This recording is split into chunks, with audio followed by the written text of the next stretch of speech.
dilakukan secara bersama-sama. Menjatuhkan pidana kepada terdakwa tersebut oleh karena itu dengan pidana mati.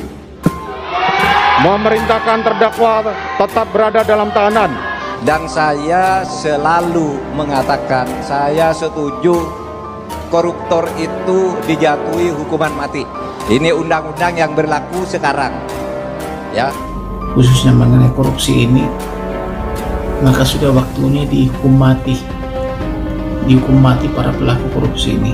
Seperti kita dengar kerugian negara kan 271 triliun. Jadi inilah waktunya bagi negara bersikap tegas, dihukum mati saja. Sebetulnya apa yang paling pantas? Pidana apa yang paling pantas bagi pelaku tindak pidana korupsi di Republik ini? Itu karena begini, korupsi itu kan kejahatan ekstraordinari, kejahatan luar biasa ya. Yang mencuri harta negara, yang itu memiskinkan rakyat. Sebetulnya ingin menghukum mati koruptor itu. Terus terang saya ini. Korupsi kemarin kan hanya sekedar mendatangi rumahnya, kemudian menggeledah dan kemudian menyita bawa citaan. Itu korupsinya saja.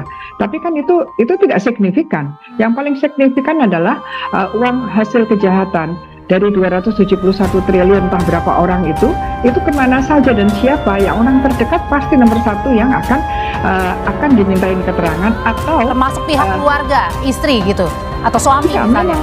Betul, pasal. Suami Sandra Dewi Harvey Muiz resmi jadi terduga korupsi 271 triliun hingga divonis hukuman mati bagi koruptor.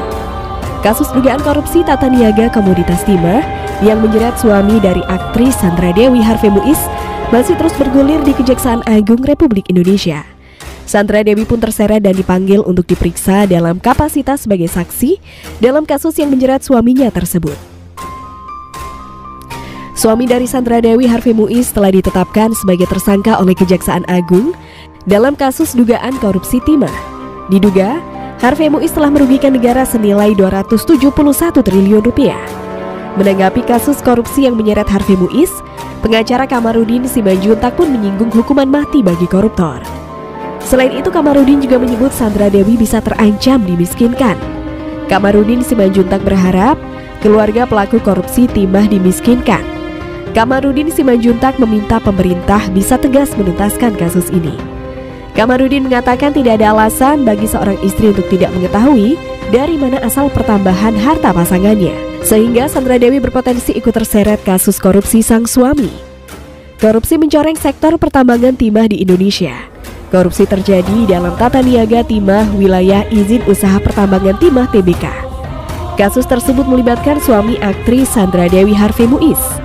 Kejaksaan Agung bahkan sudah merilis 16 nama tersangka kasus korupsi beserta nama perusahaannya yang tercatat aktif melakukan produksi timah di tanah air. Kasus yang menimbulkan kerugian negara mencapai 271 triliun rupiah ini disebut-sebut akan menyeret sejumlah pesohor.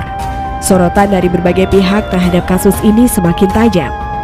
Iskandar Sitorus, selaku sekretaris pendiri Indonesian Audit Watch, membeberkan ciri-ciri dan inisial sosok pesohor yang mungkin akan menjadi sasaran tersangka selanjutnya setelah Harvey Muiz dan Helena Lim.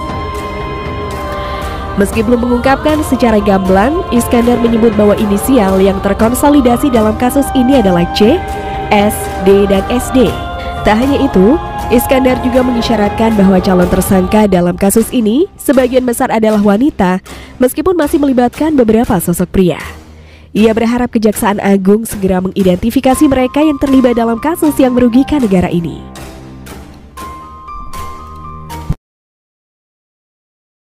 Korupsi adalah kejahatan yang luar biasa, yang menghambat pembangunan, bisa merusak perekonomian bangsa, dan juga bisa menyengsarakan rakyat. Kita menghormati proses hukum yang tengah berjalan di KPK. Sudah ingatkan sejak awal jangan korupsi, sudah sejak awal. Saya tidak akan melindungi yang terlibat korupsi, dan kita semuanya percaya KPK bekerja secara transparan, secara terbuka, bekerja secara baik, profesional. Yang mengatakan begini, kalau saja di dunia pertambangan ini kita bisa menghapus celah-celah korupsi, maka setiap kepala orang Indonesia itu setiap bulan akan mendapat uang 20 juta rupiah tanpa kerja apapun. Setiap anak kecil dan sebagainya, 20 juta setiap bulan gratis dari negara. Publik kembali dihebohkan. Kisah Cinderella dengan pangeran tampan, impian sejuta umat, Sandra Dewi dan Harvey Muiz ternyata nggak seindah aslinya. Si pangeran berubah menjadi pesakitan, tersangka korupsi 271 triliun. Kasus terheboh beberapa dekade ini. Udah juga si Cinderella dihujat sama netizen karena netizen merasa dibohongin. Soalnya Cinderella itu membangun image di sosial media kalau dia itu punya keluarga yang sempurna, yang ganteng, yang cantik, anak-anak lucu, pinter, terus keluarga mereka kaya raya, terkenal, baik hati, dan kalau mati masuk surga. Ternyata kenyataannya nggak kayak gitu tuh.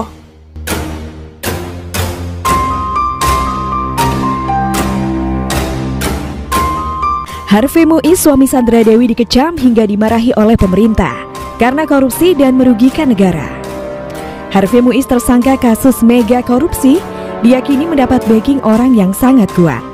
Suami dari artis Sandra Dewi itu diduga hanya operator lapangan kasus korupsi yang merugikan negara sebesar 270 triliun rupiah itu.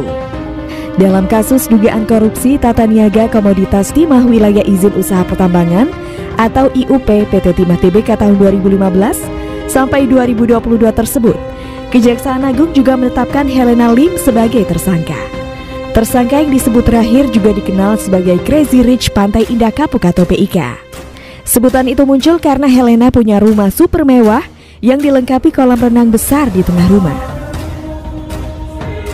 Sejauh ini Kejaksaan Agung telah menetapkan 16 tersangka dalam kasus tersebut, termasuk sejumlah mantan pejabat PT Timah. Kepala Divisi Hukum Jaringan Advokasi Tambang atau Jatam, Muhammad Jamil, menduga seluruh tersangka kasus PT Timah cuma sebagai operator saja. Kejaksaan Agung belum berhasil menangkap aktor intelektual dari kasus korupsi yang merugikan secara ekologis hingga 271 triliun rupiah tersebut. Aktor intelektual itu diduga kuat berinisial RBS yang saat ini dikabarkan telah kabur ke luar negeri. Sementara itu, Masyarakat Anti Korupsi Indonesia atau MAKI bakal mengajukan gugatan pra-peradilan ke Kejaksaan Agung. MAKI bahkan sudah melakukan somasi kepada Kejaksaan Agung. Pra-peradilan itu dilayangkan lantaran penyidikan tak kunjung mengusut RBS, sosok dibalik Harvey Muiz dan Helena Lim. Rencananya pra-peradilan akan didaftarkan April ini jika Kejaksaan Agung belum menetapkan RBS sebagai tersangka. Boyamin menduga sosok RBS kini diduga kabur ke luar negeri. Ahli Hukum Tindak Pidana Pencucian Uang atau TPPU Yenti Garnasih mengatakan penambangan liar adalah kegiatan ilegal yang kasat mata dan melibatkan banyak orang. Menurutnya sulit diterima akal sehat, kegiatan yang melibatkan banyak orang dan kasat mata bisa berjalan dengan aman dan berlangsung lama. Yenti kemudian mempertanyakan pengawasan negara terhadap praktik-praktik ilegal seperti penambangan liar ini. Dia curiga ada kong-kali-kong antara penambang liar dengan pihak yang mestinya bertindak sebagai pengawas. Peran Harvey Muiz, Agung menyampaikan, Harvey Muiz diduga berperan sebagai pengakomodasi.